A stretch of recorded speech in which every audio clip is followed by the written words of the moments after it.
Sabe o que transforma um bando de estranhos numa família de verdade? Para 7 crianças na cidadezinha de Derry, no Maine, a resposta foi uma só: o medo. No verão de 1958, algo muito, muito antigo e faminto acordou. E só a união, assim, meio que improvável do que viria a ser o Clube dos Otários poderia bater de frente com isso. Então vamos voltar lá para o comecinho, para os momentos que forjaram esse pacto de sangue e coragem contra a escuridão que morava bem debaixo da cidade deles. 25 anos, parece uma vida inteira, né? Mas para o Richie Tozier o passado nunca morreu de verdade. Quando ele cruzou a placa da cidade de Derry de novo, as memórias vieram com tudo, como uma onda de água gelada. Aqueles rostos, aqueles medos, tudo aquilo foi real. Derry não era só uma cidade, era a ferida que nunca fechou. E é esse peso, essa certeza de que o pesadelo realmente aconteceu, que vai guiar a gente por essa história. Bom, tudo começou nos Barrens, que era tipo o território esquecido de Derry, sabe? Onde as crianças eram as donas do lugar. Foi lá que eles decidiram fazer uma coisa ousada: construir uma represa. Um projeto gigante que era muito mais que uma brincadeira de verão. Foi a primeira vez que eles trabalharam juntos de verdade, a primeira vez que sentiram a força que tinham como um grupo. Mal sabiam eles que esse pequeno ato de rebeldia seria o primeiro grande teste para a amizade que, no fim, salvaria a vida deles. E claro, quando o policial, um tal de Sr. Nell, apareceu, o coração de todo mundo foi para a boca. A represa dele estava dando problema na cidade, mas em vez de dar uma bronca, ele deu um conselho que se tornaria o lema deles, a regra número 1 para sobreviver.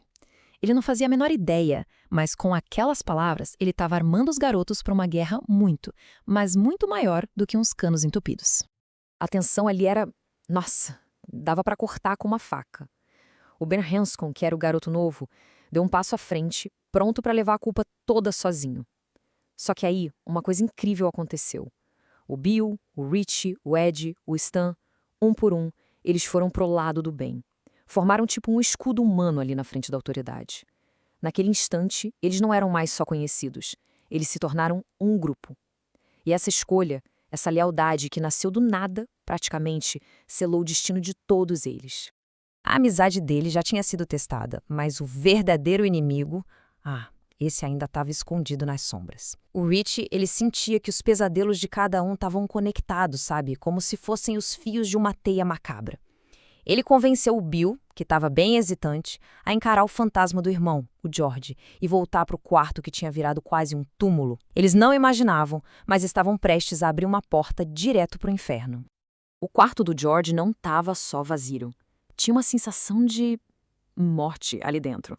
O ar era pesado, com um cheiro de poeira, de tempo parado. O silêncio era tão pesado que parecia que até o ar tinha medo de se mexer. Era como entrar numa tumba, um lugar de onde a vida tinha sido sugada e só sobrou o eco da dor. E bem ali, no meio da luz forte do sol, estava o álbum de fotos do George. Um objeto que devia ser inocente, uma lembrança de uma vida que se foi. Mas na hora que o Richie tocou nele, um arrepio subiu pela espinha. O álbum estava gelado. Um frio que não era desse mundo. Um frio que vinha de um lugar muito escuro e antigo. Era o frio da coisa. Eles foram passando as páginas, cada foto um fantasma do passado. Até que eles chegaram na última. Era uma foto do centro de Derry, de 30 anos antes deles nascerem. E lá, andando na calçada, como se fizessem parte daquela época, estavam eles. Bill Denbrough e o Richie Tozier, presos num pesadelo de papel. Aí a lógica foi para o espaço. A realidade simplesmente se quebrou. Como? Como aquilo era possível? Eles tentaram achar uma explicação, qualquer coisa. Mas era tarde demais. O pesadelo não estava mais preso no passado. A foto, ela começou a se mexer. O mundo dentro da foto ganhou vida. Os carros andavam, as pessoas caminhavam, e então apareceu o palhaço. Com o rosto do George. Ele agarrou a versão do Bill que estava na foto e o Bill de verdade, num ato de puro desespero, enfiou a mão na imagem. O Hit puxou ele de volta, mas não rápido o suficiente. A superfície da foto, afiada como vidro, rasgou os dedos do Bill, misturando o sangue dele com a tinta daquele pesadelo. Quando o pânico diminuiu um pouco, eles olharam de novo para o álbum. A foto estava normal, parada, mas eles não estavam mais lá. No lugar onde as duas crianças estavam, agora só tinha um pontinho vermelho flutuando perto do muro. Um balão. O símbolo do mal que estava observando eles. e a promessa de que aquilo era só o começo.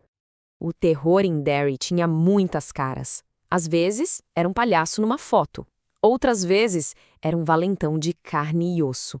O destino, ou talvez a própria coisa, continuou a tecer essa teia, trazendo gente nova para o jogo. O Rich e o Ben encontram a Beverly Marsh, e junto com ela, eles dão de cara com a personificação do ódio de Derry, Henry Bowers. E é pelos olhos do Rich que a gente entende o que esses novos amigos têm de especial. Ele vê na Beverly uma força que nem a dor conseguiu apagar. E no Ben, ele vê uma alma boa escondida atrás do medo que ele tinha do Bowers. O Rich percebe que, assim como ele, eles também são excluídos. Gente marcada pela crueldade do mundo. A saída do cinema acabou virando uma armadilha. Henry Bowers e a gangue dele cercaram os otários num beco escuro com sede de violência. Pro Bowers, era só mais um dia normal de caça. Mas para os otários, aquele foi o ponto final. Aquele beco seria o túmulo da inocência deles ou o berço da rebelião. E a primeira faísca dessa rebelião não veio dos garotos. Veio da Beverly. Com uma coragem que fez o beco inteiro ficar em silêncio, ela se colocou entre o Ben e o Henry. A voz dela, firme, desafiadora, foi o que deu o start. Naquele momento, o jogo virou. A presa decidiu que não ia mais ser caçada. A ameaça do Henry ecoou pelo beco. Mas em vez de medo, ela acendeu a raiva. O Richie ataca. Pimba! Uma rasteira. Henry vai pro chão. O Ben, que era o alvo, vira o agressor. A lata de lixo voa. O caos explode. A luta pela sobrevivência tinha começado para valer. A fuga foi uma loucura total, adrenalina pura. Tampas de lata de lixo viraram escudos. Eram socos e chutes para todo lado. Eles não estavam pensando, só agindo. Como se fosse um corpo só, uma mente só, com um único objetivo: fugir, sobreviver.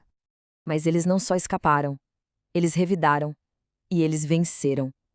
Pela primeira vez. Correndo pela rua, com o pulmão queimando, o corpo todo doído, eles começaram a rir, uma risada meio selvagem, de libertação. Naquele momento, eles descobriram um poder que nem sabiam que tinham: o poder de estarem juntos. Depois daquela guerra, eles precisavam de um refúgio. E só tinha um lugar em Derry que era de fato deles. Um lugar onde os monstros, tanto de carne e osso quanto os outros, não podiam alcançar. Eles voltaram para casa. Eles foram para os Barrens. E foi lá, na margem do riacho, que as peças do quebra-cabeça começaram a se encaixar. O Richie, o Ben, a Beverly, os sobreviventes da Batalha do Beco. E então, como se fosse a peça que faltava, o Bill Denbrough apareceu. E quando ele viu todo mundo ali, ele soube. Aquele grupo de desajustados era o exército dele, a família dele. O clube dos otários estava quase completo. E é exatamente aqui que a verdadeira história começa, com a percepção arrepiante do Richie. Ele olha para aqueles rostos, para aquela amizade que nasceu do sangue e do medo, e ele entende. Nada daquilo foi por acaso. Eles não se encontraram, eles foram reunidos, escolhidos por uma força sombria que se alimentava do medo de Derry. E a batalha pela alma da cidade, bem, ela estava apenas começando.